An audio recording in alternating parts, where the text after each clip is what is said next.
Good morning বন্ধুরা, তোমরা সবাই কেমন আছো? আশা করি সবাই ভালো আছো। আর আমি কিন্তু খুবই ভালো আছি। তো এখন বাজে সকাল 6:30। তো আমি ভাগ্নিকে রেডি করাচ্ছি। আজকে তো সরস্বতী পুজো, তো ভাগ্নির স্কুলে না তাড়াতাড়ি করে অঞ্জলি হবে, সকাল সকাল অঞ্জলি হবে। তো তার জন্য আমি ভাগ্নিকে তাড়াতাড়ি করে রেডি করাচ্ছি। আর ভাগ্নি কিন্তু সকাল 4:30টার দিকে উঠে আমার জন্য অপেক্ষা করছে, আমি কখন ওকে শাড়ি পরিয়ে দেব, সাজিয়ে দেব। তো প্রতিটা বছরে আমি ওকে সাজাই, তো যার জন্য ভাগ্নি মানে এই বছরও আমার অপেক্ষায় আছে। তো আমি কিন্তু তাও অনেকটা লেট করে উঠলাম ঘুম থেকে। তো যাই হোক, বেচারি আমার জন্য অপেক্ষা করছে, তার জন্য আমি তাড়াতাড়ি করে উঠলাম। আর আমার মেয়ে কিন্তু এখনও ঘুমিয়ে আছে, ও এখনও ওঠেনি। আর ততক্ষণে আমি ভাগ্নিকে সাজানোটা কমপ্লিট করব। আর ওকে প্রথমে আমি শাড়ি পরাচ্ছি, তারপর মুখটা সাজাবো।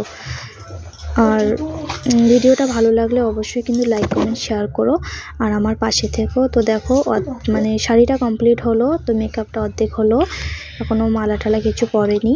তো ভিডিওটা ভালো লাগলে অবশ্যই কিন্তু লাইক কমেন্ট শেয়ার করো বন্ধুরা, আর আমার পাশে থেকো। আর দেখো, আমাদের সরস্বতী ঠাকুর রেডি হয়ে গেছে। কেমন লাগছে ওকে?